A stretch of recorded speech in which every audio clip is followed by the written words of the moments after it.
Olá pessoal, estamos de volta com a Viviane, mãe do Miguel e do Felipe, e vamos continuar conversando sobre a maternidade e sobre as situações inusitadas que muitas vezes nos pegam desprevenidas.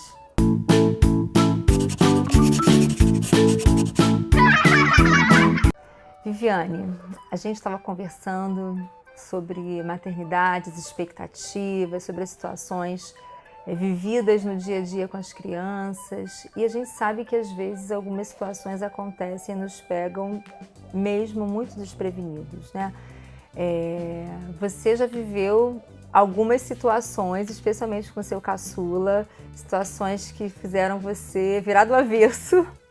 Verdade. Conta um pouquinho dessas experiências, como é que você vivenciou e está vivenciando essas situações, porque eu acho que toda mãe passa em algum momento por alguma situação que a gente precisa reaprender, né? Se reorganizar.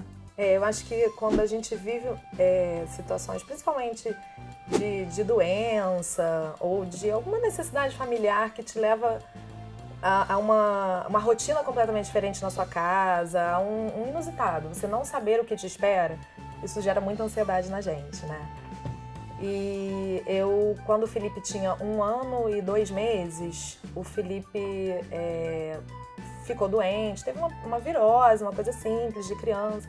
Essas viroses de criança já são, eu acho que, uma coisa que angustia muito a mãe, né? Você não tem previsibilidade, a criança dorme bem e acorda no dia seguinte com febrão, com alguma questão. Eu me lembro, a primeira virose que o Miguel, meu primeiro filho, teve. Quando ele ficou com o nariz entupido, aquilo parecia muito grande pra mim. Eu tive que, meu Deus, como eu vou lidar com isso? É claro que outras vezes que eu vim lidando já foram melhores, mas já foi um primeiro momento de como eu vou lidar com isso? O que eu vou fazer? E agora? Ai, meu Deus, é pediatra, Olha, e agora remédio, será? novo, O que pode acontecer? Ah, porque eu ouvi a fulana dizer que aconteceu isso. Então, gera uma grande ansiedade na gente, né? A gente acaba já ali num momento tão simples, mas tendo que descobrir como a gente vai lidar com essa situação nova. E aí eu tive o Felipe com 1 ano e 2 meses, teve uma virose simples, levei ao pediatra, depois aquilo agravou, não melhorou com a medicação que ele estava tomando, aí ele ficou com uma bronquiolite, continuamos no tratamento, levei uma terceira vez, ele já estava com uma pneumonia, e aí eu levei numa emergência, ele fez alguns exames e acabou tendo que internar. Naquele momento a médica disse, não, a gente vai internar só pra gente dar um antibiótico intravenoso, porque como ele tá vomitando, ele não tá recebendo a medicação, a gente vai internar pra fazer o antibiótico. Eu falei, não, tá bom, vou ficar hospedada no hospital, tomando antibiótico na veia, rapidinho a gente vai sair. E nada foi como eu esperava. Eu já não esperava aquela internação do meu filho com 1 ano e 2 meses. Quando ele internou, foi no final da tarde, umas 6 horas da tarde, quando foi antes de meia-noite do outro dia, ela disse que ele teria que ir pro CTI. E aquilo me assustou muito, porque eu tava com meu filho ali, apesar da febre, apesar do vômito, brincando. Daqui a pouco ele já tinha que internar, daqui a pouco ele tinha que ir pro CTI. Eu me vi sem os 2 pés no chão, né? Menos de 24 horas que ele tava no CTI, ele tava com pneumonia nos 2 pulmões e aquilo já tava gerando uma sepse, que é uma infecção generalizada com foco pulmonar, mas que já tava comprometendo o funcionamento do organismo como um todo. E aí eu recebi a notícia que ele ia ter que ser entubado. Então, foram várias notícias, uma atrás da outra, que eu não tive nem tempo. Eu fui com a roupa do corpo para o hospital e estava me vendo naquela situação. Felipe foi entubado, recebendo antibióticos pesados para poder combater aquela bactéria que estava comprometendo o funcionamento do organismo dele. E já naquele período que eu fiquei no hospital, foram 15 dias, eu tive que me reinventar. Eu tive que descobrir como eu lidava com aquela situação de poder até perder o meu filho, Sim. Porque era uma realidade pra mim. E tendo um outro filho em casa, de 2 anos, de 3 anos de idade, quase 3 anos de idade, e tendo pela primeira vez ficado separada do meu outro filho. Nunca tinha dormido sem mim, mas eu tinha que ficar no hospital com o Felipe. É um momento que você olha e você não consegue racionalizar o que você tem que fazer. O que eu tenho que fazer? Não, vou organizar isso. Não acontece dessa forma.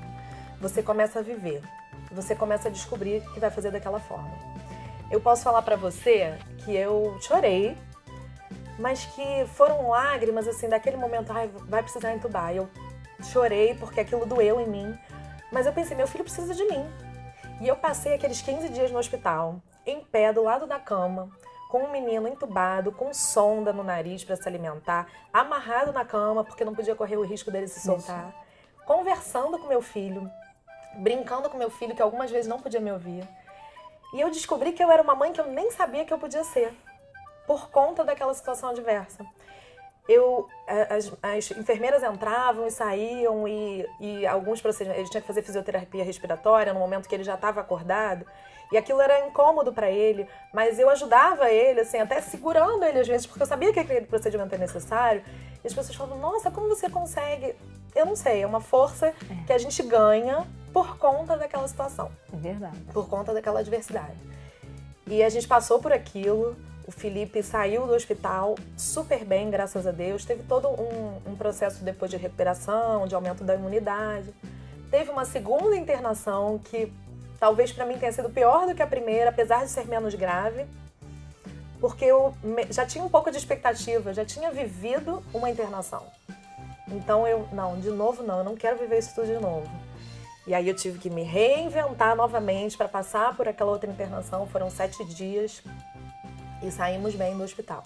Viviane, você está falando aí, eu estou entendendo perfeitamente o que você está falando, porque eu vivi uma situação muito semelhante com a minha filha mais nova, né? Ela ficou internada 21 dias também por conta de uma pneumonia muito severa. Foram 3 centros cirúrgicos, né? A maior parte desse tempo ela ficou no CTI e assim, de uma hora para outra também, né?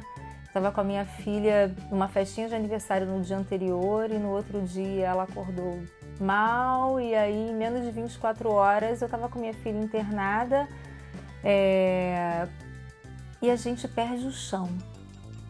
A gente perde o chão e ao mesmo tempo a gente ganha uma força, eu acho que proporcional ao chão que some e a força que a gente ganha, né? E é um grande aprendizado que você está falando, é se reinventar, e é justamente isso, porque eu tinha, na época, ela estava com 5 anos, a gente se reinventa, porque a gente faz com uma criança de 5 anos no hospital durante 21 dias, com um monte de procedimento invasivo, e é engraçado como a criança ensina pra gente. Eu lembro que na segunda cirurgia, ela veio com um dreno, e aí no primeiro momento que ela se deu conta que aquele dreno estava no pulmão dela, né, e estava saindo secreção, ela olhou aquilo e ela ficou muito apavorada. Mãe, isso está dentro do meu corpinho. E aí eu respirava fundo e explicava, tá, minha filha, dentro do seu corpinho, mas não vai ficar aí para sempre, conversando com ela, tá. Não deu meia hora. Ela estava, mãe, olha aqui o que eu descobri. E aí ela começou a respirar mais fundo e aquela secreção ia sair, voltava, ela achou aquilo o máximo, aquilo virou a brincadeira, todo mundo chegava no quarto, ela mostrava aquilo. E você vai aprendendo com a criança como olhar a situação que é muito ruim de uma outra forma. Você aprende a ter mais leveza com algumas situações. Nossa, né? Isso eu posso te falar, assim, dessa situação que a gente está vivendo agora com o Felipe, né? O mesmo Felipe, meu caçula, pisou num carrinho brincando, escorregou e teve uma fratura de fêmur. Eu sempre ouvia falar que fratura de fêmur é uma coisa grave. Nunca imaginei que eu viveria isso com meu filho agora que está com 3 anos. E quando nós fomos para a emergência ortopédica, eu achava que ele estava com um deslocamento no joelho, e aí ela percebeu que a musculatura da perna estava um pouquinho mais rígida, fez o raio-x de tudo e começou a me explicar, olha, ele teve uma fratura de fêmur. Ele vai ter que botar um gesso que é um pouco incômodo. E aí ele vai ter que ficar um tempo com gesso. Então o Felipe hoje ele tá com um gesso que vai da altura do peito até a perna, né? Até nas 2 pernas, porque ele não pode ter articulação entre as duas, então precisa ser nas 2 pernas. E ele tem que ficar com esse gesso durante 2 meses, no mínimo, né? Quando eu vi aquela situação, eu acho que foi ainda mais desconhecido do que o primeiro bebê e não saber o que fazer com ele. O que eu vou fazer com uma criança de 3 anos que só vai poder ficar deitada durante 2 meses? E aí aconteceu exatamente isso que você está falando. Hoje nós já passamos 1 mês e meio. E o Felipe me ensina como ele pode fazer tudo o que ele quiser Deitado, com o gesso dele. Ele hoje já se vira pra lá e pra cá, se arrasta no sofá, pega o brinquedo, inventa brinquedos novos, faz o gesso dele de pista de carrinho, né? E teve uma situação muito curiosa, que ele, uma vez à noite, a gente tem costume de fazer uma oração antes de dormir, e aí ele falou assim: Deus, obrigada porque quando eu quebrei a minha perna, você me deu esse gesso para eu ficar bom. Olha. E nesse momento eu percebi que só eu estava vendo o gesso como um limitador para ele, como uma coisa ruim. Ele estava vendo o gesso como uma coisa boa. E eu falei, como a gente tem que aprender com ele. Ele está se reinventando. Hoje, a condição dele é essa. Ele não reclamou hora nenhuma que ele não pode fazer o judô, que ele não pode fazer natação. Ele dá um jeito dele. Ele brinca de fazer judô com o gesso dele. Ele brinca de nadar na cama dele. E aí, isso me fez, assim, aprender justamente como você falou, né?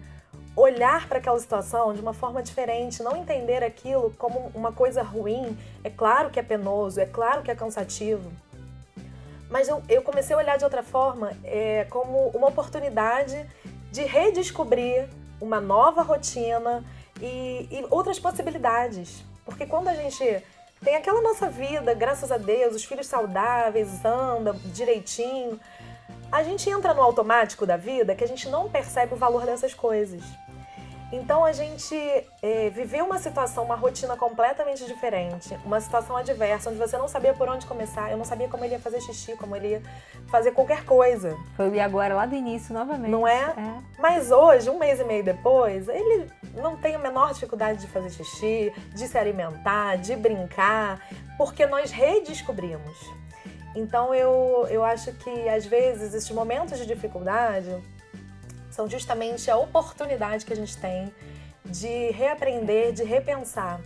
Porque sempre vai aparecer um momento de dificuldade, né? Sempre. A maternidade não é um mar de rosas. Um mar de rosas. Definitivamente podem não é. ser momentos mais difíceis, como esses que eu tô vivendo, que eu já vivi, e podem ser outros difíceis, não tão difíceis, mas igualmente desafiadores, né?